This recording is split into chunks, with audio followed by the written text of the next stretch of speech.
اعوذ باللہ من الشیطان الرجیم بسم اللہ الرحمن الرحیم الحمد للہ رب العالمین بارئ الخلائق اجمعین والصلاة والسلام علی سید الانبیاء والمرسلین وخاتم النبیین حبیبنا و حبیب الہ العالمین ابی القاسم محمد اللہم صلی علی محمد و آل محمد وعجل فرجہم وعلی اہل بیتہ الطیبین الطاہرین المعصومین المظلومین ولعنۃ الدائمۃ علی اعدائہم اجمعین اما بعد فقد قال علی علیہ السلام الفرصۃ تمر مر السحاب فانتہزوا فرص الخیر۔ اذان محترم، مولا کائنات علی ابن ابی طالب علیہ السلام نے فرمایا کہ فرصت کے مواقع بادلوں کی طرح گزر جاتے ہیں۔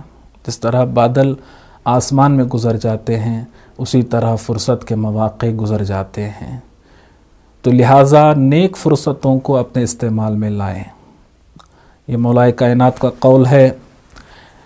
زان محترم، دین اسلام ایک جامع اور کامل دین ہے جس نے انسان کی زندگی کے ہر پہلو، ہر گوشے اور ہر کنار سے کو باریکی سے بیان کیا ہے۔ انسان کی زندگی کا اہم پہلو انسان کا وقت ہے۔ وقت ایک کپڑے کی مانند ہے جس سے لباس حیات انسانی مرتب ہوا ہے، لہٰذا اپنے وقت کو غنیمت جانیے، اپنے وقت کو اہمیت دیجیے۔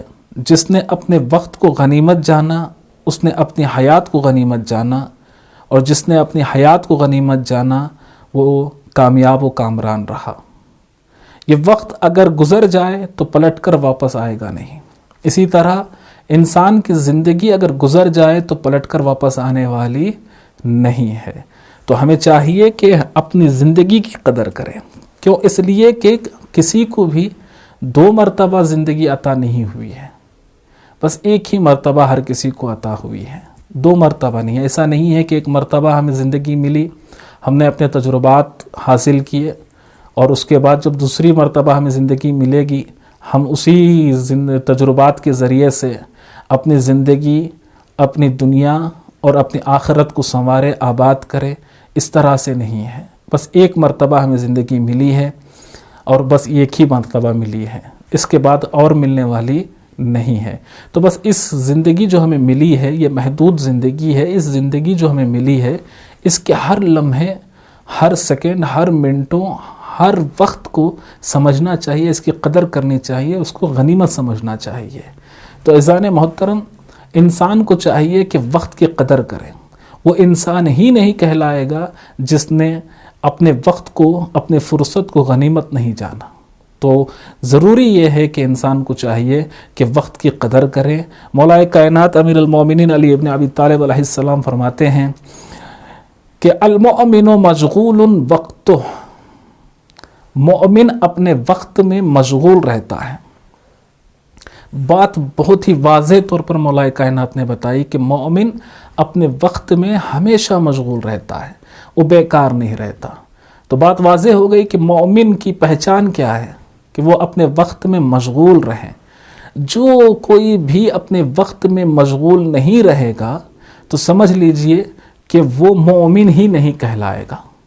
تو مومن وہی ہے جو اپنے وقت کو سمجھیں، اس کو غنیمت سمجھیں، اس کو اہمیت دیں اور وہ مشغول رہیں۔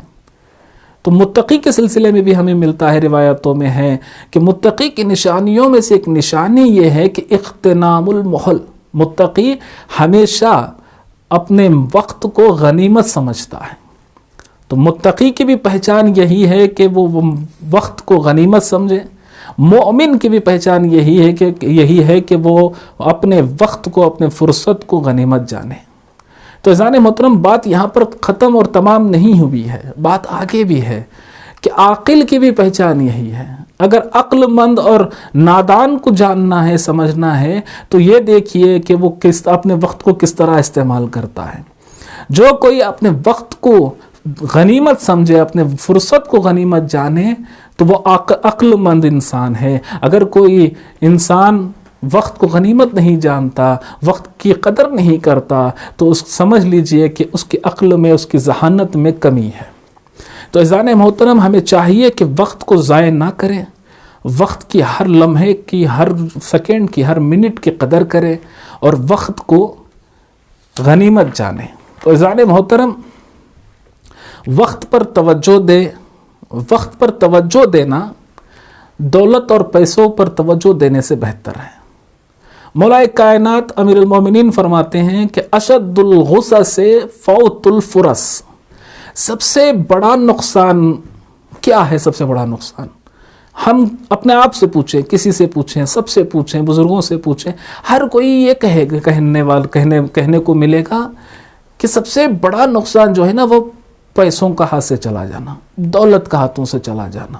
کوئی کہے گا کہ عزت سے ہاتھوں سے چلا جانا، شہرت کا ہاتھوں سے چلا جانا۔ عزیزان محترم، ایسا نہیں ہے۔ دولت کا ہاتھوں سے چلا جانا سب سے بڑا نقصان نہیں ہے، پیسوں کا ہاتھوں سے چلا جانا سب سے بڑا نقصان نہیں ہے، عزت کا ہاتھوں سے چلا جانا سب سے بڑا نقصان نہیں ہے، شہرت کا ہاتھوں سے چلا جانا سب سے بڑا نقصان نہیں ہے۔ اگر سب سے بڑا نقصان ہے تو پھر کیا ہے؟ مولا کائنات فرما رہے ہیں کہ سب سے بڑا نقصان، اشد الغصہ سے سب سے بڑا نقصان وقت کی موت، وقت کا گزر جانا۔ سب سے بڑا نقصان وقت کا گزر جانا۔ وقت بیکاری میں اگر ہم نے گزار دیا تو سمجھ لیجئے یہ زندگی کا سب سے بڑا نقصان ہے۔ اس سے بڑا نقصان کچھ اور ہو نہیں سکتا۔ سب سے بڑا نقصان یہی ہے کہ ہم نے اپنے فرصت کے وقت میں کچھ کام نہیں کیا، مشغول نہیں ہوئے۔ اگر ہم بیکاری میں اپنی زندگی گزار رہے ہیں تو یہ ہمارے لیے سب سے بڑا نقصان ہے۔ تو ہمیں چاہیے کہ وقت کو سمجھیں، وقت کی اہمیت کو جانیں۔ جو ابھی ایام گزر رہے ہیں، ماشاءاللہ سے ماہ رمضان المبارک کے ایام گزر رہے ہیں، یہ جو ایام گزر رہے ہیں، اس ایام کی قدر کیجئے، اس کو اہمیت دیجئے، اس کو غنیمت جانیے۔ یہ جو با فضیلت والا مہینہ گزر رہا ہے، یہ جو ایام گزر رہے ہیں، یہ جو دن گزر رہے ہیں، یہ جو رات گزر رہے ہیں، یہ جو لمحات گزر رہے ہیں، ایک ایک لمحے کی قدر کیجئے۔ کیوں؟ اس لیے کہ اس مہینے میں ایک آیت کا پڑھنا پورے قرآن کا ثواب ہے۔ ایک آیت کا پڑھنا، اللہ اکبر، ایک آیت کا پڑھنا پورے قرآن کا ثواب ہے۔ تو ہمیں چاہیے کہ اس مہینے میں بھرپور استفادہ کریں، جتنا ہو سکے اتنا اس سے استفادہ کریں۔ کیوں؟ اس لیے کہ اگر وقت گزر جائے تو پلٹ کر واپس نہیں آئے گا، زندگی گزر جائے تو پلٹ کر واپس نہیں آئے گی۔ زندگی ایک برف ہے، زندگی کیا ہے؟ ایک برف ہے، اور موسم کو سا چل رہا ہے گرمی کا۔ اللہ اکبر، موسم گرمی کا چل رہا ہے اور آفتاب جو ہے وہ عروج پر ہے۔ جب سورج عروج پر ہوتا ہے تو پتہ ہے نا کہ برف کا کیا حال ہوگا، برف پگھل جائے گی، بہت تیزی سے پگھل جائے گا۔ تو ظاہر محترم، اسی طرح زندگی کا برف بھی اس تیز گرمی میں بہت ہی تیزی سے پگھل رہا ہے، بہت ہی تیزی سے پگھل رہا ہے۔ تو ہمیں چاہیے کہ ہم برف پگھلنے سے پہلے، زندگی کا برف پگھلنے سے پہلے زندگی کی قدر کریں، زندگی کی اہمیت کو جانیں۔ تو جانے محترم، ہمیں چاہیے کہ زندگی کی ایام کی قدر کریں، ہر لمحے کی قدر کریں، اس دن کی قدر کریں۔ کیوں؟ اس لیے کہ دن جو ہیں یہ شکایت کریں گے۔ یہ روایت میں، حدیث میں ملتا ہے کہ الیوم، روایت میں ملتا ہے کہ انا یوم جدید، میں ایک نیا دن ہوں، میں ایک نیا دن ہوں، انا یوم جدید و انا علیک شہید، اور میں تمہارے لیے گواہ ہوں۔ میں ایک نیا دن ہوں۔ دن کہتا ہے انسان سے، ہر روز کہتا ہے کہ میں ایک نیا دن ہوں، انا یوم جدید، میں ایک نیا دن ہوں، میں تمہارے لیے نیا دن بن کر نمودار ہوا ہوں۔ جتنا ہو سکے اس دن سے استفادہ کریں، جتنا ہو سکے اس دن سے فائدہ اٹھائیں۔ تو اب تمہارے اوپر ہے کہ تم کہاں زندگی گزار رہے ہو، تمہارے اوپر ہے کہ تم اس دن کو کہاں گزار رہے ہو۔ میں تمہارے لیے بن کر آیا ہوں، میں دن کہے گا کہ میں تمہارے لیے بنا ہوا ہوں۔ اب تمہارے اوپر اختیار ہے کہ تم چاہے تو اچھی راہ میں اس کو خرچ کرو، یا تم چاہو تو برے راہ میں خرچ کرو، لیکن یاد رکھو میں تمہارا گواہ بھی ہوں۔ لیکن یاد رکھو میں تمہارا گواہ بھی ہوں. روز قیامت جب تم سے پوچھا جائے گا کہ بتاؤ تم نے اس دن کو کہاں گزارا، تو تم کچھ جواب نہیں دے پاؤ گے. اس وقت میں گواہ بن کر بولوں گا کہ تم نے کہاں کہاں زندگی گزاری، تم وہاں زندگی گزار رہے تھے، تم میرے ایام کو اس جگہ پہ برباد کر رہے تھے، اس جگہ پہ فنا کر رہے تھے، تم نے کیا کیا کیا. اچھے اعمال کیے تو بھی میں گواہی دوں گا، برے اعمال کیے تب بھی میں گواہی دوں گا. تو عزیزان محترم، ہمارے ایام ہماری گواہ ہیں، ہمارے شاہد ہیں، ہمارے لیے گواہ ہیں. تو ہمیں چاہیے کہ اپنے وقت کو پہچانیں، اپنے وقت کی قدر کریں، اس کی غنیمت کو جانیں، وقت کی غنیمت کو جانیں. وقت کے متعلق حدیث میں ملتا ہے کہ الدنیا ساعتن، الدنیا ساعتن فاجعلھا طاعہ. دنیا ایک وقت ہے، دنیا کو مثال دی گئی ہے وقت سے، دنیا کو تشبیہ دی گئی ہے وقت سے. دنیا ایک وقت ہے اور ہمیں چاہیے کہ اس وقت کو اطاعت پروردگار میں بدلنے کی کوشش کریں، اطاعت پروردگار میں بدلنے کی کوشش کریں، عبادت پروردگار میں بدلنے کی کوشش کریں. وہ کام کریں جس کے لیے خدا ہمیں خلق کیا ہے. دنیا ہمارے لیے ہے، ہم دنیا کے لیے نہیں ہیں. دنیا ہمارے لیے ہے، دنیا کے لیے ہم کام نہ کریں. دنیا کے لیے کام کرنا ضروری نہیں ہے. دنیا ایسا کام کریں کہ دنیا سے ہم استفادہ کریں. تو ہمیں چاہیے کہ پروردگار نے ہمیں جس کے لیے خلق کیا ہے ہم وہ کریں. کیا خوب سید سجاد نے فرمایا، مولا سید سجاد فرماتے ہیں کہ وَاسْتَفْرِغْ ایامی فیما خلقتنی لہو. خدایا میری زندگی کے ایام کو اس کے لیے قرار دے، اس دن کے لیے، اس کام کے لیے قرار دے جس کے لیے تو نے مجھے خلق کیا ہے، جس کے لیے تو نے مجھے خلق کیا ہے. اس کے لیے میرے ایام کو قرار دے، میرے زندگی کے ایام کو اس کام کے لیے قرار دے جس کے لیے تو نے مجھے خلق کیا ہے. اب چلے قرآن کی روشنی میں ہمیں ملتا ہے کہ خدا نے ہمیں خلق کیوں کیا. خدا نے ہمیں خلق کیا عبادت پروردگار کے لیے، عبادت پروردگار کے لیے خلق کیا. اب عبادت پروردگار کے لیے جو ابھی یہ ماہ رمضان المبارک کا مہینہ گزر رہا ہے، یہ جو لمحات گزر رہے ہیں، یہ جو ایام گزر رہے ہیں، یہ بہترین ایام ہیں، فضیلت والے ایام ہیں. اس سے جتنا ہو سکے اتنا استفادہ کریں، عبادت پروردگار بجا لائیں اور اس ایام کی قدر کریں، اس روز کی قدر کریں، اس کو غنیمت جانیں. غنیمت کے متعلق رسول اللہ صلی اللہ علیہ وسلم فرماتے ہیں کہ پانچ چیزوں سے پہلے غنیمت جانیں.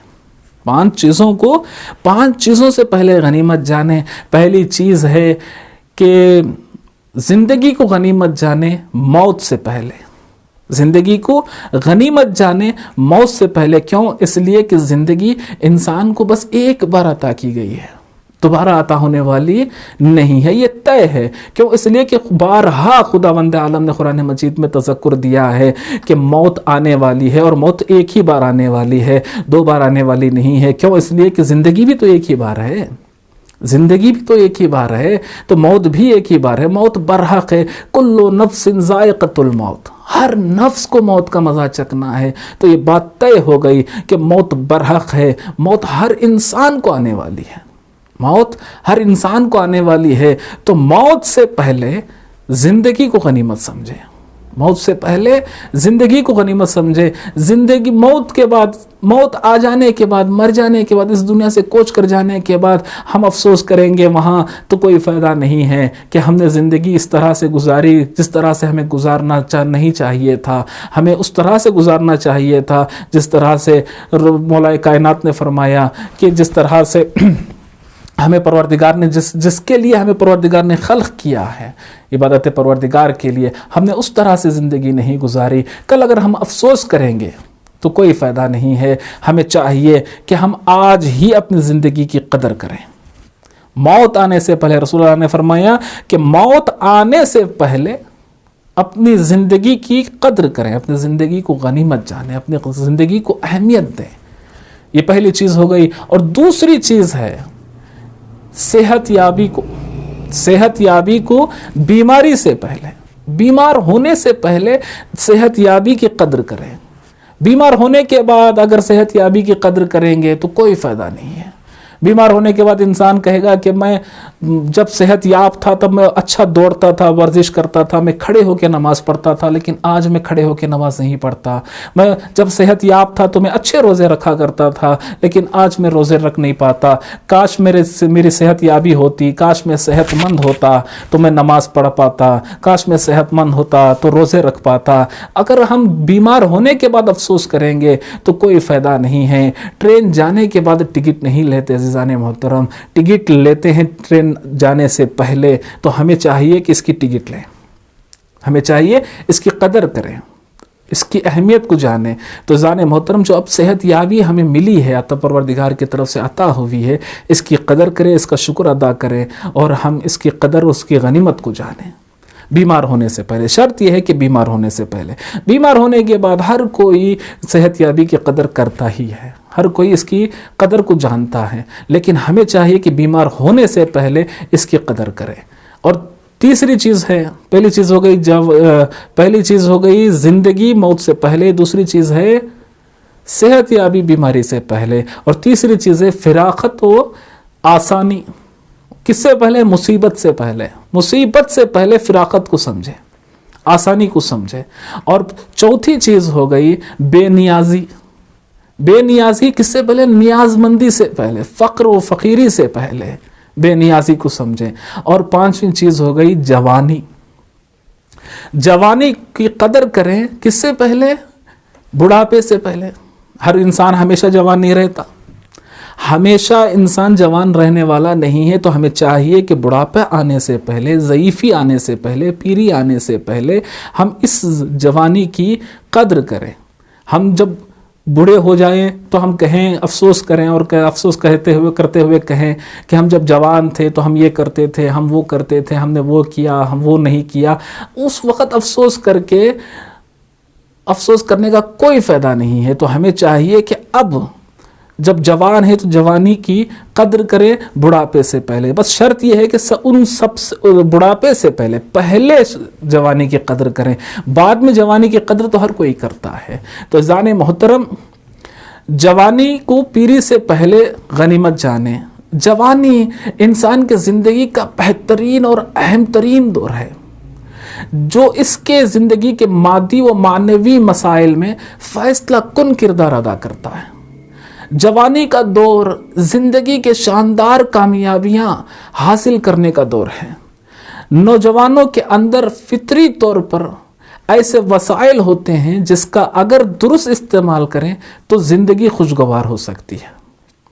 جسمانی قوت وہ زندگی کی جنگ میں مشکل کام کر سکتے ہیں، اور جوانی کی توانائی سے تمام مسائل پر قابو پایا جا سکتا ہے۔ رسول اللہ نے فرمایا کہ مومن کے لیے ضروری ہے کہ وہ اپنی طاقت اپنے فائدے کے لیے استعمال کریں، اپنے نقصان کے لیے نہیں۔ اور جب طاقت فائدے کے لیے استعمال، طاقت بنتی کب ہے؟ جب زیادہ طاقت کب ہوتی ہے؟ جب انسان جوان ہوتا ہے۔ اللہ اکبر! جب جوانی کی طاقت ہوتی ہے، جب جوانی کی توانائی ہوتی ہے، تب تمام مسائل پہ قابو پایا جا سکتا ہے۔ تو جوانی ایسا دور ہے جو اپنی ذمہ داری کو سمجھنے اور جاننے کا بہترین دور ہے، بہترین وقت ہے۔ یہ بیدار ہونے کا وقت ہے، ہوشیار ہونے کا وقت ہے۔ جو بھی شخص اس خوبصورت جوانی کے موقع کو نہیں جانتا وہ سزا کا مستحق ہے۔ تو عزیزان محترم، اب سوال یہاں یہ پیدا ہوتا ہے کہ کس طرح وقت کو جانیں اور سمجھیں، اور کس طرح اس سے استفادہ کریں، کس طرح وقت کو جانیں، کیا وجوہات ہیں، کیسے ہم وقت کو جانیں گے، کس طرح سے ہم وقت کو پہچانیں گے، اور کس طرح سے اس سے استفادہ اٹھائیں گے۔ تو سب سے پہلی چیز ہے اپنے وقت کو جانیں اور پہچانیں، اور اس کی شناخت کریں، زمان شناسی کریں۔ جب تک ہم زمان شناسی نہیں کریں گے تو اس وقت تک ہم اس کی قدر و منزلت کو نہیں پہچان پائیں گے۔ جب تک نہیں پہچان پائیں گے اس کو غنیمت نہیں جانیں گے۔ تو غنیمت جاننے کے لیے سب سے پہلے یہ ہے کہ وقت کی پہچان کریں، زمان شناسی کریں۔ اور دوسری چیز یہ ہے کہ انسان ہمیشہ اپنے آپ کو مشغول رہیں فرصت کے مواقع میں۔ فرصت کا جب بھی وقت ملتا ہے اپنے آپ کو بزی رکھیں، مصروف رکھیں، مشغول رکھیں، کوئی بھی کام کرتے رہیں۔ جو اپنے وقت کو برباد کرتا ہے تو ایک دن وقت اس شخص کو برباد کر دیتا ہے۔ جس نے اپنے وقت کو برباد کر دیا، وقت نے اس کو برباد کر دیا۔ تو عزیزان محترم یہ دوسری چیز ہو گئی۔ اور تیسری چیز یہ ہے کہ برنامہ سازی کریں، ٹائم ٹیبل بنائیں، فلاں ٹائم سے فلاں ٹائم تک میں یہ کام کروں گا، فلاں ٹائم سے فلاں ٹائم تک میں یہ کام کروں گا، فلاں ٹائم سے فلاں ٹائم تک ٹائم ٹیبل بنائیں کہ صبح 5 بجے میں اٹھوں گا، نماز ادا کروں گا، اس کے بعد مجھے ورزش کرنی ہے، اس طرح سے ٹائم ٹیبل بنائیں، پھر میں جاؤں گا ناشتہ کروں گا، اس کے بعد اس طرح سے میں فلاں ٹائم میں کھانا کھاؤں گا، فلاں ٹائم میرے لیے آفس کا ٹائم ہے، فلاں ٹائم میرے لیے پڑھنے کا ٹائم ہے، فلاں ٹائم میرے لیے فیملی کو دینا ہے، فلاں ٹائم مجھے فیملی کو دینا ہے، فلاں ٹائم مجھے یہ کرنا ہے، فلاں ٹائم میں سونا ہے، فلاں ٹائم میں اٹھنا ہے، سارا ٹائم ٹیبل بنائیں۔ جب تک برنامہ ریزی نہیں بنا پائیں گے اس وقت تک آپ وقت کو غنیمت نہیں جانیں گے۔ تو عزیزان محترم یہ 3 چیزیں ہو گئے۔ اور وقت اگر برباد ہو رہا ہے تو کس طرح، کیوں، وجہ کیا ہے، اس کے سبب کیا ہے، اس کے اسباب کیا ہے، اس کے ریزنز کیا ہیں کہ جو وقت برباد ہو جا رہا ہے؟ تو پہلا ریزن ہے کہ انسان کے بے پناہ خواہشات اور آرزو، بے پناہ بےہودہ خواہشات، جب حد سے زیادہ خواہشات ہو جاتے ہیں تو انسان خواہشات کے لیے برنامہ سازی کے بجائے تخیلات زندگی میں چلا جاتا ہے، داخل ہو جاتا ہے، تخیلات خیالی زندگی میں داخل ہو جاتا ہے، اور جب خیالی زندگی میں داخل ہو جاتا ہے تو حقیقی زندگی سے خارج ہو جاتا ہے۔ تو ہمیں چاہیے کہ خیالی زندگی میں نہ جائیں اور تخیلاتی زندگی میں نہ جائیں، حقیقی زندگی میں آئیں، جو اصل زندگی ہے اس میں آئیں۔ جب انسان تخیلاتی زندگی میں چلا جاتا ہے، خیالی زندگی میں چلا جاتا ہے تو وقت ضائع ہو جاتا ہے۔ تو یہ دوسرا سبب ہو گیا۔ اور تیسرا سبب یہ ہے کہ ماضی کے ناکامی سے مایوسی، ماضی کے ناکامی سے مایوسی، جو گزرا ہوا زمانہ ہے، اس زمانے سے کچھ حادثات ہو جاتے ہیں تو اس حادثات کے چکر میں ہی انسان ماضی میں ہی پھنسا ہوا رہتا ہے، ماضی سے نکلتا ہی نہیں، اسی مایوسی میں رہتا ہے، اور اسی مایوسی ہی میں اپنے حال اور اپنے مستقبل کو برباد کر دیتا ہے۔ اپنے حال کو نہیں سمجھتا، مستقبل کے لیے کچھ سرمایہ نہیں کرتا، مستقبل کو بھی برباد کر دیتا ہے ماضی کے چکر میں۔ تو ہمیں چاہیے کہ ماضی کے بارے میں زیادہ نہ سوچیں، بس اس سے سبق لیں اور اپنے حال کو سنواریں،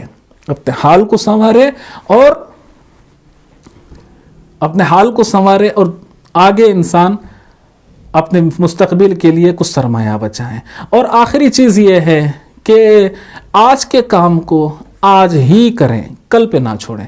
جو انسان آج کا کام کل پہ چھوڑ دیتا ہے تو وقت ضائع ہو جاتا ہے۔ آج کا کام اگر کل پہ کوئی چھوڑ رہا ہے تو وقت ضائع ہو جاتا ہے۔ تو آج کا کام آج ہی کریں، سستی نہ کریں۔ جو سستی کر چھوڑ دیتا ہے وہ وقت ضائع کر دیتا ہے۔ تو مولا کائنات نے مالک اشتر سے کہا کہ مالک اشتر، آج کا کام آج ہی کرو، کل پہ مت چھوڑو۔ اگر تم کل پہ چھوڑ رہے ہو تو آج کا کام اور کل کا کام ملا کر 2 کام ہو جائیں گے۔ 2 کام کرنا محال ہے۔ ایک تو کل کا کام رہے گا، اور آج کا کام تم نے کل پہ چھوڑ دیا ہے۔ یہ 2 کام رہیں گے جو تمہارے لیے کرنا دشوار ہو جائے گا۔ اس سے کیا ہوگا کہ آج کا وقت بھی ضائع ہو جائے گا، اور بعید نہیں ہے کہ کل کا بھی وقت ضائع ہو جائے گا۔ تو ہمیں چاہیے کہ آج کا کام آج ہی کریں۔ میں دعا گو ہوں کہ پروردگار ہمیں توفیق دیں کہ آج کا کام آج ہی، یعنی ابھی کریں، کل پہ نہ چھوڑیں۔ اور یہ بہترین موقع ہے ماہ مبارک رمضان، اس سے استفادہ کریں، عبادت و طاعت پروردگار میں مشغول رہیں۔ والسلام علیکم ورحمۃ اللہ وبرکاتہ۔